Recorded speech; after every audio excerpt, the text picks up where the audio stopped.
मैं घनश्याम सिंह लोधी, लोकसभा 7 रामपुर।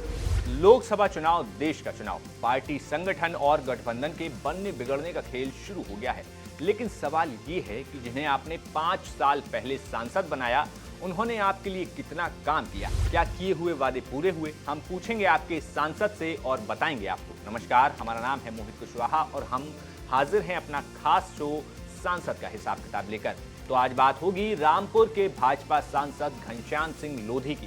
घनश्याम सिंह लोधी जो कभी आजम खान के बेहद करीब माने जाते थे। 2016 का वो वक्त था जब एमएलसी चुनावों में घोषित हो चुके प्रत्याशी का टिकट काटकर आजम खान के कहने पर घनश्याम सिंह लोधी को सपा के टिकट पर मैदान में उतारा जाता है और ये टिकट ऐन मौके पर हेलीकॉप्टर से लखनऊ से रामपुर भेजा जाता है। घनश्याम सिंह लोधी की खास बात यह रही कि उन्होंने अपनी राजनीति की शुरुआत भाजपा से शुरू की। 1992 से 98 तक भाजपा युवा मोर्चा के जिलाध्यक्ष रहे, लेकिन 1999 में बसपा में आकर लोकसभा का चुनाव लड़ा। 2004 में बसपा से नाता तोड़कर कल्याण सिंह की पार्टी राष्ट्रीय क्रांति पार्टी और सपा के समर्थन से एमएलसी बन गए। इसके बाद फिर 2009 में बसपा में आकर लोकसभा का चुनाव लड़ते हैं। अगले ही साल 2010 में बसपा छोड़कर फिर से सपा का दामन थामते हैं और सपा में रहते हुए 2016 में सपा उनको एमएलसी बनाती है। वही वाला किस्सा जो हेलीकॉप्टर से टिकट भेज कर दिया गया था। लेकिन 2022 में घनश्याम सिंह लोधी सपा छोड़कर भाजपा में आते हैं और आजम खान की खाली हुई रामपुर की लोकसभा सीट पर पर्चा भरते हैं, जिसके बाद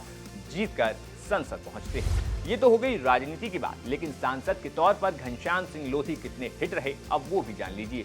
पीआरएस इंडिया पर मिले डेटा के मुताबिक अब तक संसद में उनकी उपस्थिति 88% रही है। घनश्याम सिंह लोधी ने संसद की एक बहस में हिस्सा लिया, जिसमें शिक्षा, महिला, बच्चे और युवा खेल संबंधी चर्चा हुई। वहीं घनश्याम सिंह लोधी ने कई सदन में सवाल पूछे, जिसमें ट्रेन में जनरल डिब्बों को बढ़ाने को लेकर मांग, इसके साथ ही साथ यूपी में CSR यानी कि कॉर्पोरेट सोशल रिस्पॉन्सिबिलिटी जो फंड होता है उसकी जानकारी पूछी। यूपी में नेशनल हाईवे का कंस्ट्रक्शन, बच्चियों को मुफ्त शिक्षा से जुड़े सवाल अहम रहे। इन सबके साथ घनश्याम सिंह लोधी संसद की शिक्षा, महिला, बाल, युवा और खेल संबंधी समिति के सदस्य भी हैं। तो अब घनश्याम सिंह लोधी को मिली सांसद निधि की बात करें तो सांख्यिकी एवं कार्यक्रम कार्यान्वयन मंत्रालय की वेबसाइट पर अब तक के दिए गए आंकड़े के मुताबिक घनश्याम सिंह लोधी की सांसद निधि 14 करोड़ 50 लाख रुपए बताई गई है। इसमें 9 करोड़ 50 लाख रुपए अब तक रिलीज कर दिए गए और 5 करोड़ रुपए सरकार से रिलीज होने बाकी हैं।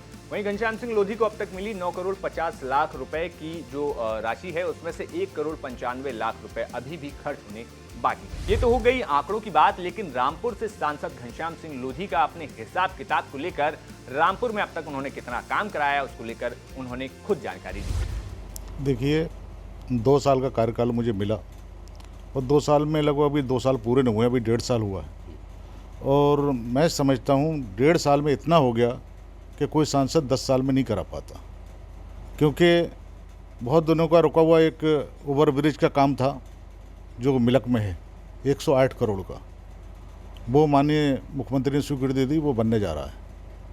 उसके साथ साथ 200 लगभग शाहबाद से लेकर और बाजपुर तक जो मार्ग है उसका चौड़ीकरण का काम शुरू होने जा रहा है, टेंडर हो गए हैं और 208 करोड़ का वो भी लगभग काम है।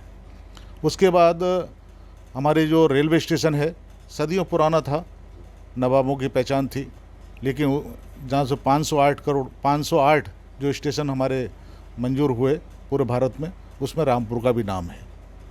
तो और ओवर ब्रिज जो आपने देखा होगा, रिंग रोड जो आता है हमारा 0 पॉइंट से, तो उसे बनवाने का काम हमारी सरकार ने किया, क्योंकि बहुत पहले जो आपने देखा आए दिन यहाँ पर एक्सीडेंट होते थे। जो बाईपास है, रामपुर बाईपास कहलाता है, तो आए दिन यहाँ पर एक्सीडेंट होते थे। फसियापुरा का चौराया है और शहजाद नगर का चौराया है, ये 0 पॉइंट है, तो ये बिल्कुल प्लान बना हुआ था। लेकिन माननीय मैंने गडकरी जी से इसकी अनुरोध किया और इसे दोबारा मैंने नक्शा चेंज कराया और अब दोबारा बनना है। तो इस तरीके के बहुत सारे काम ऐसे हैं, जैसे भैया नगला का पुल है, वो माननीय मुख्यमंत्री ने घोषणा करके गए मेरे जब मैं चुनाव जीता था, वो बन रहा है। मदारपुर का पुल है, वो बन रहा है। अब इन प्रोजेक्ट्स के अलावा अगर 2024 में घनश्याम सिंह लोधी दोबारा सांसद बनते हैं तो रामपुर के वे कौन से काम होंगे जो वो कराएंगे, इस पर उन्होंने क्या कुछ कहा वो सुन लीजिए। बेरोजगारी के लिए मैंने प्लान बनाया है क्योंकि हमारा नैनीताल से और नेशनल हाईवे जाता है, यहाँ से गुजरता है, लखनऊ भी जाता है और दिल्ली भी जाता है, तो बीच का एक सेंटर पॉइंट है। तो यहाँ पर जो भी पर्यटन जाते हैं तो नैनीताल को तो यहाँ रामपुर होके जाते हैं। तो मैंने पर्यटन के हिसाब से कुछ, जैसे आपका वो हो गया पीपली बन हो गया, और 3-4 पॉइंट मैंने दिए हैं, जैसे भमरुआ मंदिर है, रठौंडा मंदिर है। तो ऐतिहासिक ये धरोहर है हमारी, किला है अपना जैसे रामपुर का। तो कई चीज़ें ऐसी ऐतिहासिक हैं, यहाँ अगर पर्यटन स्थल है घोषित हो जाए रामपुर को तो बहुत बड़ी उपलब्धि होगी। क्योंकि जब पर्यटन स्थल होगा तो हमारे जो होटल बनेंगे, जो हमारे बेरोजगार हैं उन्हें रोजगार भी मिलेगा। तो भाई तमाम सड़कों से लेकर पुल की बात घनश्याम सिंह लोधी करते हैं, अपने कार्यकाल में इनकी बनवाने की बात करते हैं, लेकिन इन दावों में कितने कामों की सच्चाई कहां तक पहुंची वो आप हमें बताइए। साथ ही आप घनश्याम सिंह लोधी को रामपुर सांसद होने के नाते 10 में से कितने अंक देंगे वो भी आप हमें कमेंट बॉक्स में बता सकते हैं। इसके साथ ये तमाम जानकारी हमें भेजी थी रामपुर से हमारे सहयोगी आमिर खान ने। कैसा लगा आपको हमारा खास शो सांसद का हिसाब किताब, हमें जरूर बताएं। तब तक फिर मुलाकात होगी एक और सांसद और उनके हिसाब किताब के साथ। बने रहिए और देखते रहिए यूपी तक। शुक्रिया।